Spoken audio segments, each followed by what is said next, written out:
여러분 평안하셨습니까? 다윗과 요나단의 온라인 예배, 오늘도 골방 예배로 여러분을 만나 뵙습니다. 골방 예배가 처음 나가고 여러분들이 헌금을 해주셨지만 아직 우리 하우스 워십 식구들을 다 부르기에는 좀 모자라서 한 주 더 골방 예배로 여러분을 만나고, 다음 주쯤에는 우리 식구들 다 불러서 다시 하우스 워십을 할 수 있을 것 같습니다. 아무튼 오늘도 이 골방 예배 안에 하나님의 임재가 있을 줄 믿습니다. 하나님을 만나는 예배 되시길 바랍니다. 먼저 찬양을 통해서 예배로 나아가겠습니다.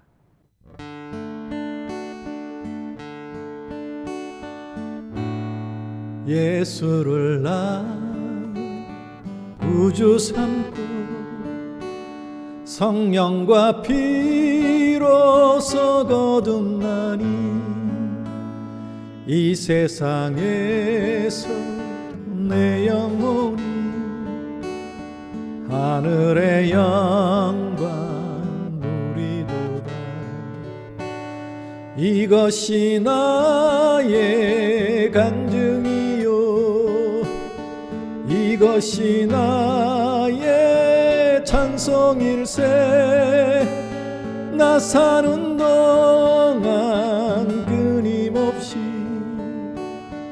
구주를 찬송하리로다. 온전히 주께 맡긴 내 영, 사랑의 음성을 듣는 중에 천사들 왕래하는 것과 하늘의 영광 보리로다. 이것이 나의 간증이요, 이것이 나의 찬송일세. 나 사는 동안 끊임없이 구주를 찬송하리로다. 주 안에 기쁨 누림으로 마음의 풍랑이 잔잔하니 세상과 나는 간 곳 없고 구속한 주만 보이도다. 이것이 나의 간증이요, 이것이 나의 찬송일세. 나 사는 동안 끊임없이 구주를 찬송하리로다. 이것이 나의 간증이요, 이것이 나의 찬송일세. 나 사는 동안 끊임없이 구주를 찬송하리로다.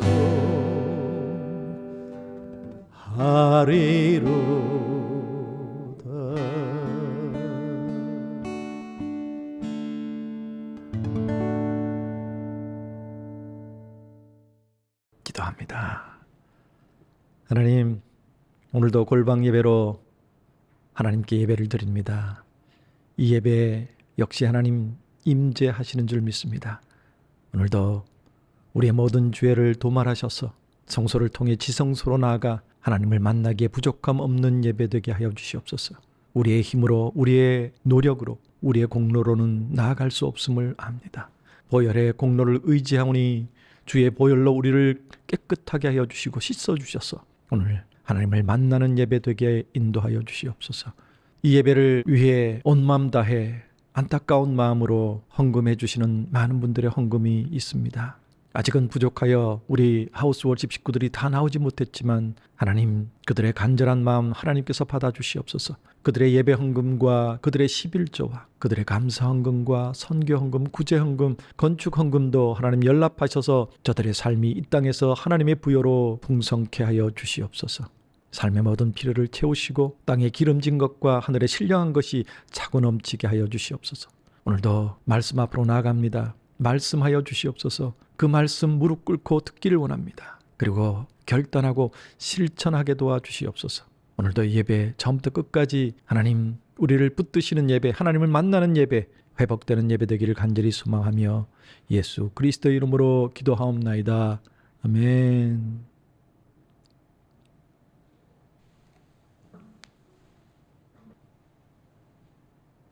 자, 오늘은 성경 마가복음 10장 17절에서 22절 말씀을 함께 보겠습니다. 마가복음 10장 17절에서 22절 말씀, 제가 먼저 말씀 읽겠습니다. 예수께서 길에 나아가실새 한 사람이 달려와서 꿇어 앉아 묻자오되 선한 선생님이여 내가 무엇을 하여야 영생을 얻으리이까? 예수께서 이르시되 내가 어찌하여 나를 선하다 일컫느냐? 하나님 한 분 외에는 선한 이가 없느니라. 내가 계명을 안 하니 살인하지 말라, 간음하지 말라, 도둑질하지 말라, 거짓 증언하지 말라, 속여 빼앗지 말라, 내 부모를 공경하라 하였느니라. 그가 여짜오되 선생님이여 이것은 내가 어려서부터 다 지켰나이다. 예수께서 그를 보시고 사랑하사 이르시되 내게 아직도 한 가지 부족한 것이 있으니 가서 내게 있는 것을 다 팔아 가난한 자들에게 주라. 그리하면 하늘에서 보화가 내게 있으리라.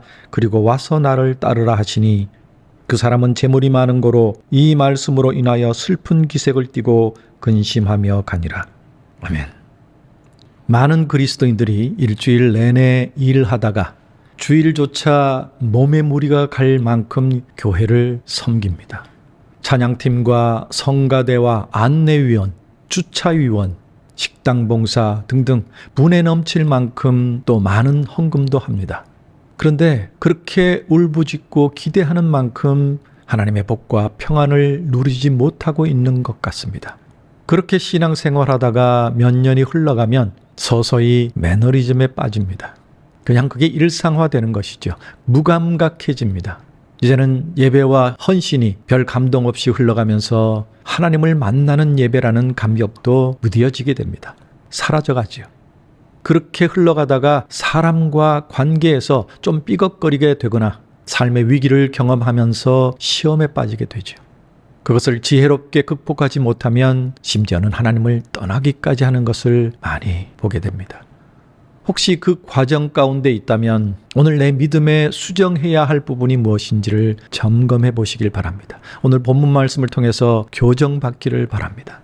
먼저 오늘 이 본문에서 예수님을 찾아온 어떤 사람이 얻기를 원했던 것이 무엇이었는지 살펴봅니다. 그것은 바로 영생이었습니다. 예수께 나와서 묻습니다. 선한 선생님이여 내가 어떻게 해야 영생을 얻으리까? 여러분, 우리가 아는 영생은 70이요 강건하면 80인 우리 이 세상의 소풍을 끝내고 육신은 흙으로 돌아가고 영원히 천국에서 하나님과 함께 사는 것을 말하죠. 영원히 산다고 하면 지금까지 힘겹게 살아온 분들은 7, 80도 지겨워 죽겠는데 영원히 살아야 한다. 어쩌면 치를 떨지도 모르겠습니다. 하지만 거듭난 그리스도인들에게 영생이란 눈물과 근심과 걱정, 고통이 없는 곳에서 하나님과 영원히 행복하게 즐겁게 평안하게 사는 것이 영생인 것이죠. 인간의 3대 거짓말이 있다고 옛날에 했습니다. 첫 번째는 노처녀가 시집가기 싫다. 그리고 장사꾼이 미치고 판다. 마지막으로 노인이 빨리 죽고 싶다. 이 세 가지였습니다. 근데 요즘은 노처녀가 아니라 결혼하기 싫어하는 청춘들을 많이 봅니다. 또 실제로 경제가 어려워서 소상공인들은 미치고 팔다가 결국 문을 닫기도 하죠. 아무튼 빨리 죽고 싶다. 이런 얘기는 거짓말 중에 거짓말이란 그런 의미입니다. 인류 역사를 보면 부귀영화를 누렸던 많은 이들이 한결같이 가졌던 소망은 오래 사는 것이었습니다. 유명한 얘기가 있죠. 진시황이 불로초를 찾아 헤매다가 40대 죽었다고 하더군요. 아주 유명한 얘기죠. 오늘 본문에 이 어떤 사람은 예수께 나와서 영생에 관하여 질문했습니다. 그런데 이 어떤 사람은 마태복음 19장에도 나옵니다. 거기에 보면 그는 부자였습니다. 청년이라고도 했습니다. 또 누가복음 18장에 보면 그는 관원이라고 했습니다. 그 시절의 관원은 사내들인 공회의 회원, 오늘날로 얘기하면 국회의원입니다. 그는 젊었고 부자였고 권력도 가지고 있었습니다. 모든 사람들의 선망의 대상이죠. 여러분도 맨날 기도하는 게 그거 달라고 하는 것 아닙니까? 내가 아니면 내 자녀들이라도 하나님 잘 되게 해주시옵소서, 부자 되게 해주시옵소서, 힘도 가지게 해주시옵소서. 새벽마다 또 금요 철야 때 예배 때 나와서 머리를 숙이고 늘 울부짖는 기도가 그게 아닐까 싶습니다. 그런 그가 예수님을 찾아온 이유가 바로 영생을 얻는 방법이 궁금했던 거죠. 아마도 그는 진시황이 불로초를 찾아 헤맨 것과 같은 이유였을 것입니다. 사실 그때 유대 관원의 신분으로 예수님을 찾는다는 것은 사실 쉽지 않았던 일이었죠. 그가 영생의 진정한 의미를 알고 왔는지는 모르지만 사실 영생은 최고의 가치입니다. 진정한 가치이죠. 지금 그가 가지고 있는 젊음과 부와 권력보다도 더 최고의 가치입니다. 우리 믿음의 선진들 중에서 순교를 당한 사람들은 아마 이 최고의 진정한 가치를 알았기에 가능했던 것이 아닐까 싶어요. 우리도 그 진정한 가치를 믿고 있다면, 진정 얻기를 원한다면 순교할 수 있을 줄 믿습니다. 여러분, 이 땅에서 70년, 80년 동안 누리는 부귀영화 따위와는 비교할 수 없는 어마어마한 가치가 바로 영생입니다. 이 부자 청년이 바로 그 영생 때문에 예수님께 왔다면 제대로 온 것이죠. 왜? 예수님만이 그 영생을 주실 수 있는 분이기 때문입니다. 무엇을 얻으려면 줄 수 있는 존재에게 가야 한다고 지난주에도 말씀드렸어요. 우물 가서 숭늉 찾을 수 없는 것처럼 여러분도 그 최고의 참 가치인 영생을 원하신다면 예수님께 나오시기 바랍니다. 두 번째, 그것을 얻는 방법이 무엇일까요? 이 부자 청년은 예수님께 와서 미리 이렇게 얘기합니다. 선한 선생님이여, 이렇게 말을 걸었죠. 그리고 무슨 선한 일을 해야 영생을 얻을 수 있겠습니까? 라고 질문했습니다. 근데 예수님께서 그의 말 중에 선한 선생님이여 라는 이 말을 일축해 버리십니다. 선한 분은 하나님 한 분뿐이다. 이걸 곰곰이 생각해 보니까 어쩌면 호의성의 말, 아부성의 인사가 아니었을까. 그 영생은 어떤 호의적인 마음이나 아부를 통해서 얻을 수 없다는 것을 예수님이 바로 일축하신 게 아닌가 싶어요. 우리는 교회에 나와서 어떻게 사람들에게 좋은 모습을 보이는 그 호의의 모습으로, 또는 목회자들에게 아부하는 모습으로 뭔가를 얻고자 하고 있지 않는지 우리를 한번 돌아봤으면 좋겠습니다. 여러분, 영생은, 구원은 그저 호의로, 그저 좋은 모습으로, 아부로 얻어지는 게 아니에요. 하나님은 우리의 마음과 생각을 다 알고 계시는 분입니다. 좋은 옷을 입고 화장을 하고 실제 삶과는 다른 음성과 표정으로 교회에 나와서 시간과 노력을 바치는 그런 호의, 그리고 사람, 특히 목회자나 교회의 리더십들에게 아부하는 어떤 모습으로 영생을 얻기를 원한다면 우리는 착각하고 있는 것입니다. 우리의 신앙이 그런 노력은 아닌지 돌아봤으면 좋겠습니다. 사실 교회에서는 그렇게 하면 하나님께서 잘 되게 해주시고 부자 되게 해주신다는 목사님들의 그럴싸한 설교가 많았어요. 요즘 말로는 가스라이팅이라고 얘기하죠. 그래서 많이 바쳐라, 헌금 많이 해라, 새벽기도 나와라, 철야 나와야 된다. 가정은 어떻게 되든 말든 예수 믿지 않는 남편은 내팽개치는 한이 있더라도 예배 때 빠지면 안 된다. 직장에서, 일터에서, 다른 사람과의 관계에서 어떤 모습을 보이든 말든 교회만 열심히 나와라, 헌금 많이 하면 된다, 아멘 열심히 하면 된다. 이제까지 한국 기독교가 이런 류의 설교를 참 많이 해왔습니다. 그래서 세상 사람들에게는 손가락질을 당해도 교회만 열심히 나오고 목사님 말에만 아멘하고 그저 헌금 많이 바치면 복 받는다라는 식의 신앙생활을 해온 것도 사실입니다. 그래야 복 받을 줄 알고 대부분 교회에 오는 이유가 하나님을 만나러, 하나님께 정말 감사를 드리러, 영광을 드리러, 예배를 드리러, 이것보다는 은혜 받기 위해서, 복 받기 위해서 그런 우선순위를 두고 오기 때문이죠. 또 공동체의 인정을 받는 것, 그럴싸한 직분, 특히 권사, 장로 이런 호칭을 얻기 위해서 열심히 갖다 바치는 일도 있었습니다. 공공연하게 권사가 되기 위해서, 장로가 되기 위해서는 얼마를 헌금해야 된다는 그런 얘기도 있다고 들었어요. 성경과는 전혀 상관없는 일들이 한국 교회 안에 일어나고 있습니다. 제가 미국에 14년 있으면서 이민교회도 이런 직분을 얻는 것에 목숨을 거는 사람들 많이 봤어요. 그것 때문에 교회가 깨지고 갈라지는 것을 수도 없이 많이 봐왔습니다. 근데 예수님은 영생은 그런 것으로 얻을 수 없음을 일축해 버리십니다. 그런 다음에 이 부자 청년이 한 얘기는 무슨 선한 일을 해야 합니까? 라고 물었습니다. 선을 쌓아야 영생을 얻을 수 있다는 가르침, 이건 우리 기독교뿐만 아니라 불교, 천주교도 굉장히 강하게 주장하죠. 아마 기독교보다 더 강조를 할 겁니다. 우리는 그것으로 구원을 얻을 수 없다고 얘기는 하지만 실제로 많은 부분 그걸 강요하죠. 해야 된다고 얘기하죠. 그게 좋은 신앙이라고 얘기하죠. 말씀대로 순종하고 선하게 살아야 함을 가르치지만 그것만으로 영생을 얻는다고 성경은 말씀하고 있지 않습니다. 그렇다고 선한 삶은 살지 않아도 된다, 이런 얘기는 절대 아니죠. 잘 새겨 들으셔야 합니다. 선한 행위로 구원을 얻을 수 없지만 그렇다고 선한 행위를 하지 않아도 된다는 얘기가 아니란 말씀이에요. 이건 로마서와 야고보서의 내용을 충분히 공부해야 이해할 수 있는 부분입니다. 여러분, 믿는 것과 선한 행위의 우선순위와 조화가 얼마나 중요한지 공부해야 돼요. 그리고 배운 내용대로 실천하고 사셔야 합니다. 그런 다음에 예수님은 바로 계명 이야기로 전원하십니다. 다시 말해서 말씀대로 살아야 함을 가르치시는 것이죠. 여러분, 영생은 우리 육이 아니에요. 육은 70여 강건하면 80이라고 그랬습니다. 요즘 100세 시대 120살까지 산다 그러지만 영생은 육이 아니에요. 영이 영원히 사는 것입니다. 육의 건강을 위해서는 음식도 중요하고 또 잘 먹고 해야 합니다. 관리도 잘해야 되죠.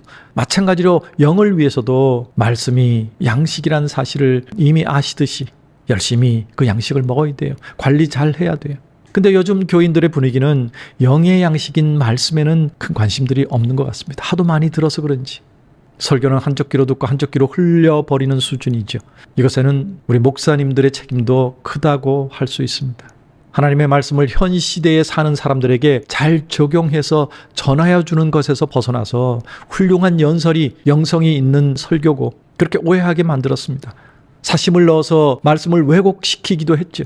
무엇보다도 하늘의 복보다는 세상의 복을 더 강조해 왔습니다.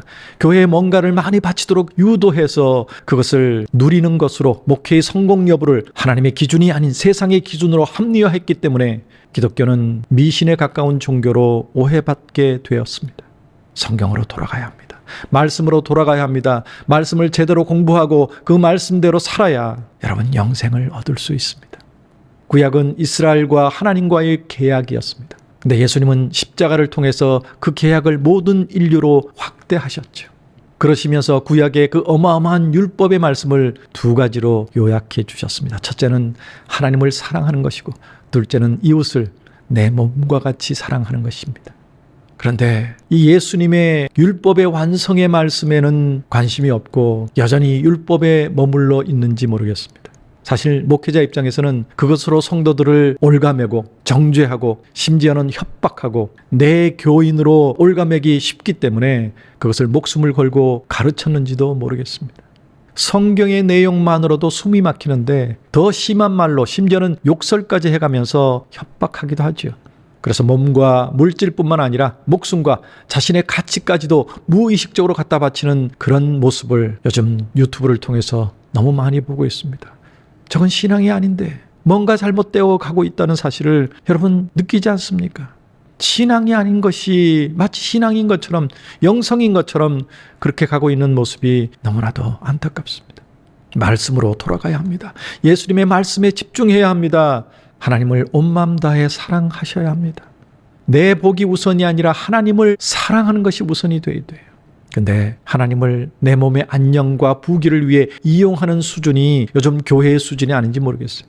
내 소원대로 되지 않으면 하나님도 버리고 떠나니까 그렇게 생각할 수밖에 없죠. 예수님은 오늘 본문에서도 계명 중 특히 이웃과의 관계의 계명을 말씀하십니다. 살인하지 말라, 간음하지 말라, 도둑질하지 말라, 거짓 증언하지 말라, 내 부모를 공경하라, 내 이웃을 내 자신과 같이 사랑하라. 주로 하나님과의 관계보다는 이웃과의 관계에 대한 말씀입니다. 과연 여러분은 이 계명에서 온전했는지 돌아보시길 원합니다.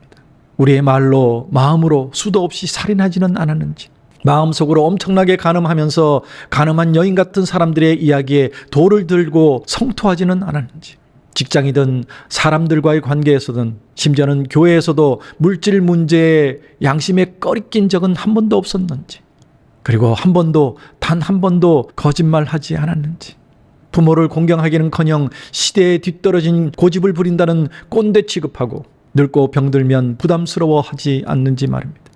우리의 이웃은 귀찮은 존재이고 내게 도움이 되는 선에서만 교제하고 나에게 잘해주면 나도 적정선에서 사랑해주는 정도로 관계하는 모습이 우리의 이웃과의 관계, 이웃을 사랑하는 모습이 아닌지 돌아보길 원합니다. 선한 사마리아인의 모습을 비유로 얘기하신 예수님의 가르침은 아예 나와는 상관없는 일로 흘려듣고 있지는 않는지 말입니다. 그런데 놀랍게도 이 부자 청년은 이 말씀을 다 지켰다고 말합니다. 심지어는 아직도 무엇이 부족하느냐고 아주 뻔뻔스러울 정도로 따집니다. 근데 사실 이 산헤드린 공회 회원이 되려면 출신이 중요해요. 바리새파여야 합니다. 이 바리새파는 예수님께 욕을 먹지만 실제로 하나님을 철저하게 순종하는 사람들이에요. 말씀을 액면 그대로 지키려고 발버둥치는 사람들입니다. 구약의 말씀 단어 그대로 실천해야만 바리새파의 위치를 유지할 수 있기 때문에 사실 이 부자 청년의 말은 거짓이 아니에요. 뻔뻔스러운 게 아닙니다. 자기가 그렇게 실제로 해왔어요. 그런데 그때 예수님은 그의 가장 중요한 것을 건드리십니다. 21절 보니까 내가 온전하고자 할진대 가서 내 소유를 팔아 가난한 자들에게 주라. 그리하면 하늘에서 보화가 있으리라. 그리고 와서 나를 따르라. 물질 문제를 언급하셨습니다. 근데 정확하게 말해서는 이 물질이 아니라 그 청년에게서의 최고의 가치를 건드리신 것입니다. 그가 가장 중요하게 여기는 것, 이 부자 청년에게 있어서는 물질이 바로 그것이었습니다. 그의 최고의 가치는 그의 물질. 예수님이 꿰뚫어 보신 거죠. 이미 알고 계신 거죠. 그런데 그는 결국 이 물질을 포기하지 못하고 영생이라는 가치를 포기하고 돌아갔습니다. 그것도 근심하며 갔다라고 성경은 말합니다. 갈등했지만 영생보다는 물질의 가치를 지키기로 한 것이죠. 영생과 물질. 여러분은 이 둘 중에 어떤 것을 선택하시겠습니까? 아마 대부분 깊이 생각도 안 하고 영생이요 그럴지 모릅니다. 근데 만약에 이렇게 생각해 보십시다. 지금 우리 앞에 펑펑 쓰고도 평생 쓰고도 남을 물질이 주어졌어요. 그러면서 하나님을 포기하면, 천국을 포기하면 이걸 주겠다, 가질 수 있다 라고 한다면 그 물질을 바로 포기할 수 있겠습니까? 고민 안 하고? 상당히 고민하겠죠. 그걸 포기하면 하나님 안에서 가난하고 불편하게 때때로는 눈물 날 정도로 고통스러워서 힘겨운 인생이지만 영생의 가치를 위해 그것을 포기할 수 있는가 말입니다. 꼭 물질이 아닐 수도 있죠. 내가 꿈꾸고 있는 어떤 성공, 사랑스러운 외모, 그것 때문에 목숨 바치는 사람들도 있더라고요. 그리고 명예, 많은 것이 포함되어 있죠. 또 지위, 심지어는 하나님과 상관없이 멋진 예배당을 짓고 많은 사람들이 내 설교에 흥분하고 사람들의 존경을 받는 사역의 성공일 수도 있습니다. 여러분의 최고의 가치는 무엇입니까? 하나님, 그렇게 자신할 수 있습니까? 아니면 하나님을 놓고 갈등하고 있는 그 무엇이 있으신지. 마지막 세 번째로 우리가 살펴보기를 원하는 것은 나에게 있어서 최고의 가치는 무엇인가 하는 것입니다. 이 예수님과 부자 청년과의 결과도 있지만 나의 결과는 어떠할 것인가? 간절히 얻고자 하는 것이 무엇일까요? 사업의 성공, 건강, 명예, 권력, 심지어는 하나님의 일, 거기에 빠지다 보면 하나님과는 상관없이 하나님의 일을 할 수도 있어요. 그런데 우리 모두의 간절한 기도가 바로 이런 것이란 말입니다. 여러분 그렇지 않았습니까? 지금 우리는 이런 것들 때문에 존경스럽던 지도자들의 아주 불쌍한 모습, 찌질한 모습을 짜증스럽게 매일 보고 있습니다. 오늘 말씀 앞에 우리를 점검하길 원합니다. 나는 그 부자 청년이 아닌가? 내가 얻기를 원하는 것은 무엇인가? 마지막으로 같은 시대에 살았던 두 사람 이야기를 생각해 보기 원합니다. 한 사람은 15년 동안 세계를 제패한 나라의 황제였습니다. 그가 살았던 왕궁은 복도 길이가 2km나 됐다고 그래요. 벽에는 상아와 자개 장식이 있었고 천정에는 향수가 포근하게 내렸다고 합니다. 머리에는 억대의 왕관을 썼고 한 번 입은 옷은 다시 입지 않았다고 합니다. 그가 타는 노새의 신발에도 은장식이 되어 있었고 움직일 때마다 1000명의 군사와 마차가 등장했습니다. 낚시바늘조차도 금이었다고 하는군요. 그 사람은 바로 로마의 황제 네로였습니다. 또 다른 한 사람은 상당한 야심가였어요. 훌륭한 집안의 지위를 가졌고요. 당대 최고 석학의 수제자였습니다. 그리고 하나님을 너무 사랑했고요. 하나님 말씀대로 순종하기 위해서 심지어는 사람들을 체포하러 다니기도 했습니다. 예수님을 만난 후에는 그의 가치관이 변해서 집도 절도 없이 텐트를 지으면서 살았습니다. 평생 돌아다녔죠. 예수님을 전하다가 감옥도 가고 매도 수없이 맞고 죽을 고비도 수도 없이 넘겼지만 일생 복음을 전했던 사도 바울. 여러분, 그 완벽한 조건에 살았던 네로는 미쳐버렸습니다. 그리고 지옥으로 갔지요. 하지만 바울은 터져나온 기쁨과 승리로 영생을 얻었습니다. 바울처럼 하나님을 믿는다는 우리는 무엇을 선택할까요? 오늘 이 본문에 나오는 부자 청년은 그의 최고의 가치였던 재물을 선택하고 근심하며 갔습니다.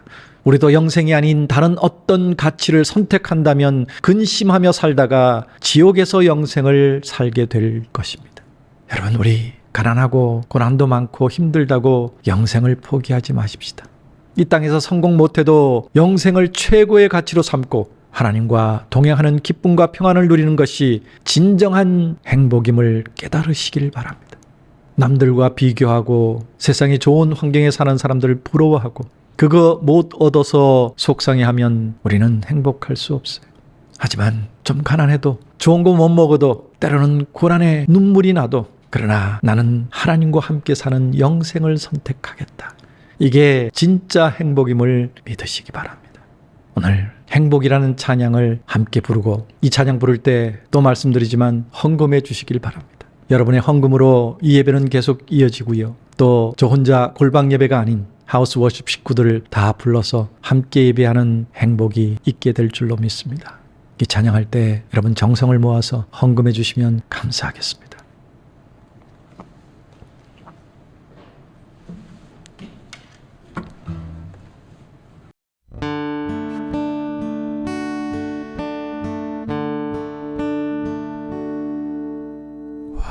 화려하지 않아도 정결하게 사는 삶, 가진 것이 적어도 감사하며 사는 삶, 내게 주신 작은 힘 나눠주며 사는 삶, 이것이 나의 삶의 행복이라오.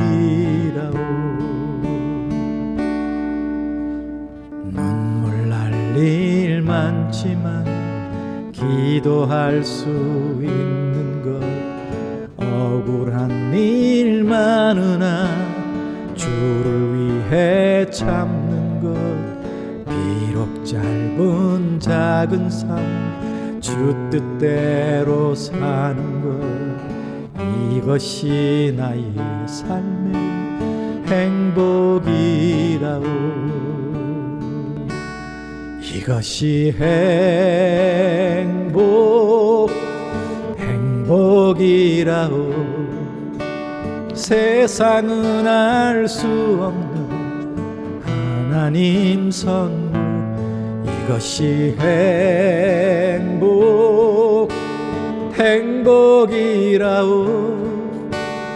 하나님의 자녀로 살아가는 것, 이것이 행복이라오.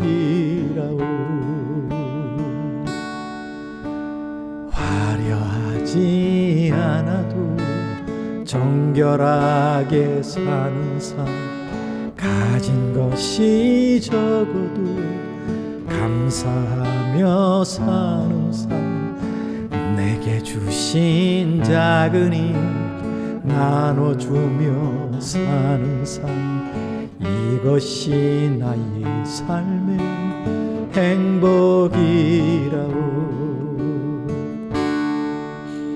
눈물 날 일 많지만 기도할 수 있는 것, 억울한 일 많으나 주를 위해 참는 것, 비록 짧은 작은 삶 주 뜻대로 사는 것, 이것이 나의 삶의 행복이라오.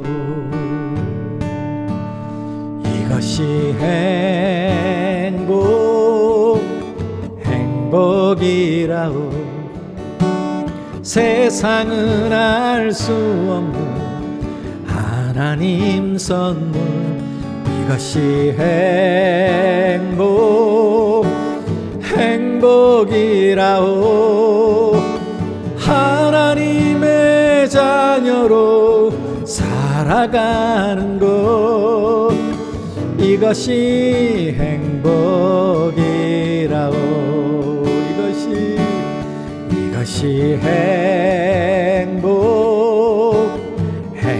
행복이라오. 세상은 알 수 없는 하나님 선물, 이것이 행복이라오. 하나님의 자녀로 살아가는 것, 이것이 행복이라오. 이것이 행복이라오.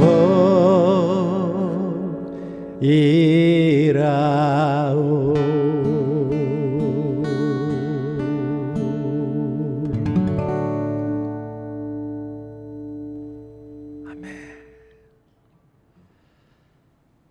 지금은 우리 주 예수 그리스도의 놀라우신 은혜와 아버지 하나님의 그 크신 사랑하심과 성령님의 내주교통하심이 오늘 이 부자 청년을 통해서 영생의 가치를 되돌아보고, 우리도 또한 그 부자 청년처럼 세상의 복과 물질의 복과 명예와 권력과 이 땅에서 평안을 갈구하지 않았는지 회개하며 진정한 가치, 영생을 위해 가난도 참고 고난도 견디며 하나님과 영원히 사는 영생을 최고의 가치로 회복하기로 다짐하는 주의 백성들 머리머리 위에, 저들의 간절한 기도 제목 위에, 저들의 가정과 자녀들 위에, 저들의 직장과 생업 위에, 그리고 세우신 한국교회 위에, 이 나라 위에 이제부터 영원까지 함께 계시기를 간절히 축원하옵나이다. 아멘.